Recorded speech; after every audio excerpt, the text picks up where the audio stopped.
ಹೇಳ್ತಿರುತ್ತೆ ಗೊತ್ತಾ, ನನಗೆ ಬೇಡ, ನನಗೆ 700 500 600 ಬರುತ್ತೆ, ಅದು ಬೇರೆಯವ್ರು ಇಲ್ಲ ಆದ್ರೂ ಕೊಟ್ಬಿಡಿ ಅಣ್ಣ. ಹೊಟ್ಟೆ ಎಸಿತೈತೆ, ಊಟ ಕೊಡಿಸ್ತೇ ನಂಗೆ. ಬನ್ನಿ ಕೊಡಿಸ್ತೀವಿ. ಹಿಂದೆ ಅಂಗಡಿ ಇಲ್ಲ ನಮ್ದಲ್ಲ, ನಮ್ಮ ಅಣ್ಣ ಇದು. ನಾನು ತಮಾಷೆ ಮಾಡ್ತಿಲ್ಲಪ್ಪ. ಆಮೇಲೆ ಪರವಾಗಿಲ್ಲ ತಗೊಳ್ಳಿ ಅಣ್ಣ, ಅದ್ರಲ್ಲಿ ಏನಿದೆ? 4 kg 90. ನನ್ನ ಹತ್ರ ಕಾಸಿಲ್ವಲ್ಲ. ಆಯ್ತು, ನಮ್ಗೆ ಎಷ್ಟು ಆಗತ್ತ ಅಷ್ಟು ಕೊಡ್ತೀನಿ. ನಮ್ಗೆ ಹಿಂಗೆಲ್ಲ ಫ್ರೀಯಾಗಿ ಕೊಟ್ರೆ ನಿಂಗೆ ಲಾಸ್ ಆಗಲ್ವಾ? ನೋಡೋಣ, ಹಾ, ಒಂದೆರಡು ಕೊಟ್ರೆ ಏನಾನ ಆಗತ್ತೆ, ಲಾಸ್ ಆಗಿದ್ರೆ ಪರವಾಗಿಲ್ಲ.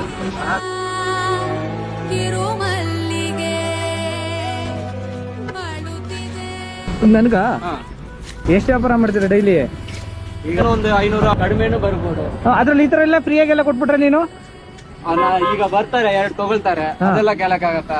ಅಷ್ಟೇ. ನನ್ನ ಹತ್ರ ಕಾಸಿತ್ತಪ್ಪ, ಏನ್ ಹೇಳ್ತೀಯ ಅಂತ ಹೇಳ್ಬಿಟ್ಟು ನಿನ್ ಚೆಕ್ ಮಾಡ್ದೆ ಐಟಮ್ಗೆ ಅಂತ. ನಾವೇನ್ ಹೇಳ್ತಿರ್ತೀವಿ ಗೊತ್ತಾ, ನನಗೆ ಬೇಡ, ನನಗೆ 700 500 ಆದ್ರೂ ಬರುತ್ತೆ, ಅದು ಬೇರೆಯವ್ರು ಇಲ್ಲ